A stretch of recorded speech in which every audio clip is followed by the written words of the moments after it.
Hoje vamos descobrir uma das histórias paranormais mais perturbadoras que já se ouviu falar. Em 1988, uma jovem mãe solteira alugou uma casa com o objetivo de recomeçar a sua vida.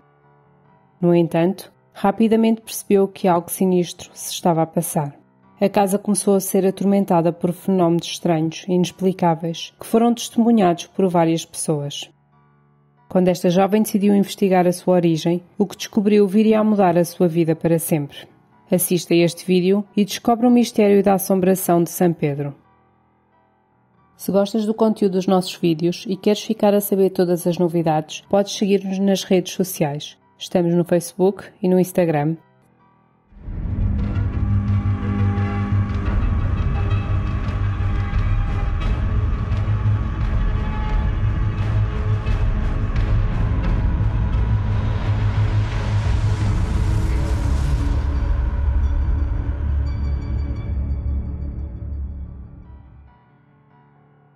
Quando Jackie Hernandez, de 23 anos, se mudou para uma casa alugada em São Pedro, na Califórnia, em novembro de 1988, estava longe de imaginar o que a sua estadia iria provocar.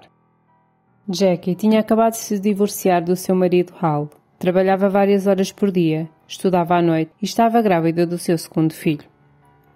Tempos conturbados na vida desta jovem, que ela estava determinada em conseguir superar. Desde o primeiro dia em que se mudou para a casa, Jackie sentia que estava constantemente a ser observada por alguém. No entanto, quando procurava um motivo de tal sensação, nunca via ninguém.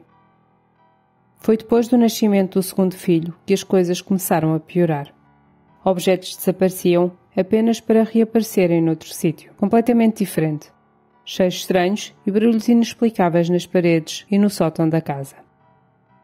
Para Jackie, estes acontecimentos não eram sinal de alarme. Ela procurou sempre uma explicação racional. Até que, um dia, ela estava sentada no sofá a ver televisão, quando pelo canto do olho viu um porta-lápis que estava numa mesa à entrada de casa, começar a levitar e subitamente voar com violência em direção a ela, como se tivesse sido atirado por alguém. Ela ficou extremamente assustada, ao ponto de pegar nos filhos e fugir para a casa de vizinhos, que ao verem o estado de pânico da jovem, chamaram a polícia. Após uma curta averiguação, os polícias garantiram-lhe que não havia ninguém dentro de casa e que era seguro voltar. Relutante com a situação, ela assim o fez, apesar de saber que não tinha sido uma pessoa a atirar o porta-lápis. Uns dias depois, enquanto Jackie estava a jantar com a amiga Susan Castaneda, ouviram um estrondo na cozinha, como se algo tivesse caído no chão. Quando foram ver o que se passava, descobriram que uma moldura que estava pendurada na parede tinha caído e estava a quase 2 metros de distância do local original. Mas o que as assustou mesmo foi o facto de os pregos também terem saído da parede e estarem virados para cima, com as cabeças assentos no chão. Era quase impossível que todos os pregos saíssem da parede e caíssem assim perfeitamente alinhados. Jackie já tinha mencionado os barulhos estranhos e a situação do porta-lápis a Susan, e juntando o incidente da moldura, fez com que esta ficasse assustada. Mas como não queria preocupar a amiga, decidiu não dizer nada. As amigas apanharam a moldura e os pregos do chão e logo de seguida Susan despediu-se e voltou para a sua casa, sentindo-se um pouco desconfortável com tudo o que tinha visto e ouvido. Apesar de toda esta situação, Jackie ficou aliviada, porque agora tinha a certeza de que algo inexplicável estava a acontecer e não era simplesmente ela que estava a enlouquecer.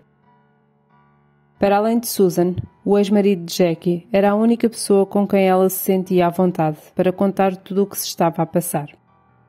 Um dia, quando Al estava lá em casa, Jackie contou-lhe sobre o que tinha acontecido, mas ele pensou que era apenas uma tentativa de ela fazer com que ele voltasse para casa de vez. Devido a isso, ele não acreditou no que ouviu, mas mesmo assim quis ajudar. Hal sugeriu chamarem pela entidade para ver se algo acontecia. Assim o fez, mas nada de anormal aconteceu e a casa manteve-se silenciosa. Hal disse a Jackie para não se preocupar, porque provavelmente haveria uma explicação para a situação. Jackie ficou desapontada por nada ter acontecido, porque ficou com medo que o ex-marido não tivesse acreditado nela. Hal despediu-se e voltou para casa. Pouco tempo depois de ele ter saído, Jackie, já mais calma, foi arrumar um casaco no armário e, para seu espanto, Em todo o interior do móvel estava escrito Al, em letras bem grandes. Os eventos continuaram a escalar em gravidade e um dia, enquanto estava a cozinhar, Jackie apercebeu-se de um líquido viscoso que escorria desde o telhado para as paredes da cozinha. Intrigada, ela subiu para cima da máquina de lavar para conseguir ter acesso à entrada do sótão. A entrada era um pequeno quadrado no teto, algo muito usado nos Estados Unidos. Hesitante, começou a subir, e foi aí que viu algo que a deixou horrorizada. No canto do sótão, a flutuar, estava a cabeça fantasmagórica de um idoso com ar ameaçador, a olhar diretamente para ela. Sem tempo de reagir, a cabeça o voou na sua direção, e aterrorizada, Jackie caiu em cima da máquina de lavar. No dia seguinte, ela confidenciou à sua amiga Susan sobre o medo e ansiedade que as estranhas ocorrências lhe estavam a provocar, mas que devido a restrições financeiras não conseguia mudar de casa. Esta não seria a única vez que esta entidade se manifestou diante de seus olhos. Uma noite, Jackie estava na sala e viu uma névoa negra que rapidamente se dissipou. Alarmada, o seu primeiro pensamento foi verificar se estava tudo bem com os filhos, que estavam no quarto. Quando abriu a porta, viu que a filha bebê estava no berço e o filho mais velho estava na cama de cima do beliche, ambos a dormir como seria de esperar. O que ela não esperava era que na cama inferior do beliche estivesse a figura do idoso, com a pele cinzenta e podre como a de um cadáver, vestido com uma camisa de flanela aos quadrados vermelhos, sentado de pernas cruzadas, a olhar para ela com os olhos vermelhos e brilhantes. A figura desapareceu pouco depois, mas o incidente perturbou-a profundamente. Nos dias seguintes, Jackie ficou cada vez mais paranoica e ansiosa e ao mesmo tempo trabalhava demais e dormia pouco. Susan, preocupada com o estado cada vez pior em que a amiga se encontrava, sugeriu-lhe contactar um investigador paranormal. Jackie ficou hesitante. Não queria arriscar-se a ser julgada por desconhecidos. Susan disse-lhe que os investigadores paranormais não a julgariam. Se havia alguém habituado a este tipo de situações, seriam eles. Então contactaram o parapsicólogo Barry Taff, que tinha experiência em mais de 3.000 casos de conteúdo semelhante e tinha ficado famoso por ter estado envolvido na investigação do caso paranormal de Doris Bider em 1974. Esse caso tinha tido um grande destaque na altura e inspirou livros e até um filme em Hollywood. Nós aqui no canal, num futuro próximo, também iremos falar sobre ele. Barry e a sua equipa, assim que souberam dos detalhes da história, mostraram um interesse imediato e visitaram a casa de Jackie com a intenção de realizar uma entrevista preliminar, com o objetivo de verificar se existia conteúdo para eles trabalharem ou se tudo não passava de uma mentira bem elaborada. Estávamos em agosto de 1989. Assim que chegaram, foram surpreendidos por um fedor pútrido em toda a casa, que parecia ter origem no sótão. Jackie falou-lhes no incidente da cabeça a flutuar, o que fez com que a equipa tornasse o sótão o ponto principal da investigação. O fotógrafo Gary Boehm e o seu assistente Jeff Wycraft subiram até lá e assim que entraram relataram o sentimento de estarem a ser observados, tal como Jackie vinha a sentir há meses. Completamente no escuro, Jeff Wycraft começou a tirar fotos. Tirou 2, mas quando se preparava para tirar a terceira, algo puxou violentamente a câmera das suas mãos. Assustados, tanto Gary como Jeff correram dali para fora o mais depressa possível. Quando se recompuseram do susto, Jeff pegou numa lanterna e ambos voltaram a subir ao sótão para recuperar a máquina fotográfica. Era um equipamento bastante caro e necessário para o trabalho deles. Após uma breve procura, descobriram a câmera numa ponta do sótão e a lente na outra ponta. Ao mesmo tempo, Barry recolheu uma amostra do líquido viscoso na cozinha para o mandar analisar. Descobriu-se mais tarde que a substância continha vestígios de sangue humano, bem como um alto teor de iodo e cobre. Os investigadores deram a noite por terminada, mas mantiveram contacto constante com Jackie. 3 semanas depois, Jackie ligou-lhes num estado de histeria, a implorar para eles voltarem o mais depressa possível. Disse-lhes que vários objetos estavam a ser atirados violentamente em várias divisões da casa. Ao tentar recuperar alguns desses objetos, foi atacada por mãos invisíveis que a agarraram e que quase a sufocaram. Poucas horas depois, a equipa chegou e a primeira coisa que fizeram, depois de instalar todo o equipamento, foi subir novamente ao sótão. Desta vez, conseguiram observar orbes de luz e pouco depois ouviram aquilo que parecia ser estalar de dedos. Quem estava na casa também ouviu o estalar e nesse momento Jackie entrou em pânico. Pediu aos investigadores para descerem o mais rápido possível. Ela tinha a sensação de que algo terrível ia acontecer. Quando Gary e Jeff se preparavam para descer, os outros ouviram um barulho enorme.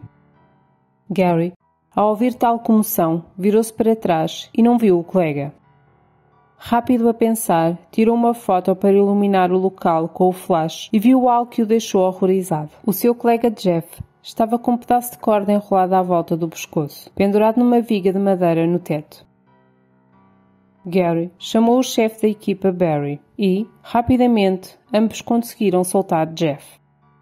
Após estar livre, a primeira coisa que Jeff fez foi fugir do sótão, de tão aterrorizado que estava. Ele não tinha condições para continuar ali, e toda a equipa abandonou o caso naquele instante. Esta situação foi, também, o limite para Jackie, que apesar de todas as dificuldades financeiras, decidiu abandonar a casa e mudou-se para uma caravana num parque de campismo na localidade de Weldon, a cerca de 300 km de distância. Nos primeiros tempos, a atividade paranormal parou, o que fez com que ela pensasse que tinha escapado à entidade que a perseguiu durante meses. No entanto, 8 meses mais tarde, ela começou a ouvir arranhões num barracão no exterior da caravana, mas nunca conseguia ver qualquer tipo de animal que pudesse ser a origem de tal barulho. A isto, seguiu-se o aparecimento de orbes de luz, iguais aos que tinham sido vistos no sótão da sua antiga casa. Jackie teve a certeza de que o horror que tinha vivido em São Pedro a tinha seguido até à sua nova morada, quando, umas noites depois, viu uma névoa negra a flutuar em direção à cama da sua filha bebê e subitamente os lençóis se incendiaram. O desespero tomou conta de Jackie. Agora, ela tinha a certeza de que a entidade não estava a assombrar a sua antiga casa, mas sim a ela e aos seus filhos. A primeira coisa que fez foi chamar a equipa de investigadores que a tinham tentado ajudar anteriormente. Relutantes, eles concordaram em voltar ao caso. Jackie sugeriu usarem um tabuleiro ou Ouija, um conhecido instrumento paranormal para contactar espíritos. Ela tinha a esperança de perceber porque estava a ser perseguida e tentar arranjar uma solução que levasse ao final de tudo aquilo. Barry Taff e Jeff Wycraft, este último mesmo, depois do trauma de ter sido enforcado no sótão, concordaram com a ideia e rapidamente organizaram a sessão. Tina Lawler, uma vizinha e amiga de Jackie, também estava presente. Pouco depois de terem começado, a mesa onde estava o tabuleiro Ouija começou a abanar violentamente, enquanto a agulha se movia de letra em letra. Os investigadores conseguiram fazer várias perguntas, onde descobriram que a entidade paranormal tinha, numa outra vida, sido um homem nascido em 1912 e que foi assassinado por um marinheiro chamado Charles Pearson em 1930. Uma pesquisa posterior revelou que Charles Pearson tinha sido um marinheiro violento, sobre quem recaiu a suspeita da morte de 2 pessoas, mas que nunca chegou a ser acusado dos homicídios. Descobriram também que a entidade tinha atacado Jeff no sótão porque ele se parecia com o seu assassino.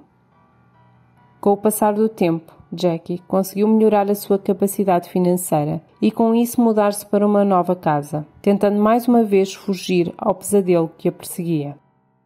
Ela regressou a São Pedro, a poucos metros da sua antiga casa, mas tirando o avistamento de alguns orbes de luz, a atividade paranormal parou por completo.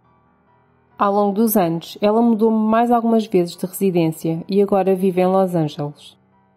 Ela garante que está há muitos anos sem sofrer qualquer tipo de incidente.